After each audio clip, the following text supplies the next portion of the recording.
कि बकरा ते वेंदियां ही दिल उत्ते छा गया, लंघदियां मंडी चो पसंद एवें आ गया।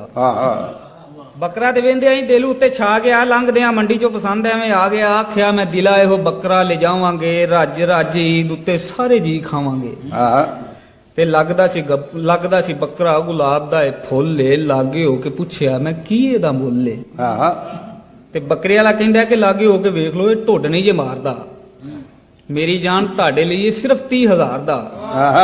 ते लै जाओ बकरा, जे घर तुसा खड़ना है, इस तो घट मैं रुपया नहीं जे करना है। ते मैं आख्या होना वो रब जो चाहेगा, मूंह मंगी केड़ा तेनू मौत फड़ावेगा। बंदे ही ने हुंदे जेड़े बंदियां दी मनदे, थोड़े जिन्ने घट कर सौ ही तू भन दे। ते बकरे वाला कहन लगा मैनू अगों रो के, गल सुन मेरी बहू निकी जी खलो के, दसा तुहानू बाऊ जी मैं गल केड़ी केड़ी है। ईद तो बाद मैं ते वाणी खोता रेड़ी है, सामने वो वेख लो जो सड़क ते खलोता जे, बकरा मैं वेच के ते लैना वो खोता जे। खोते वाला अपनी वो गल तो नहीं हरदा, तियां विचों टगा भी वो घट नहीं जे करदा।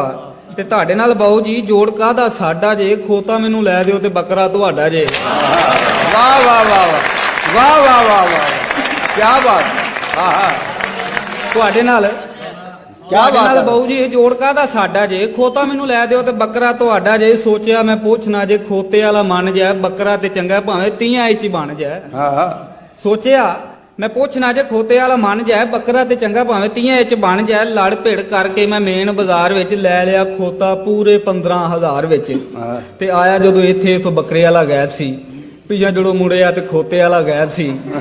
आया जदों इत्थे इथों बकरे वाला गायब सी, पिछा जदों मुड़िया ते खोते वाला गायब सी। आसां वाला मल जिहड़ा बनया वो टह गया, लैण गया बकरा ते खोता पल्ले पै गया।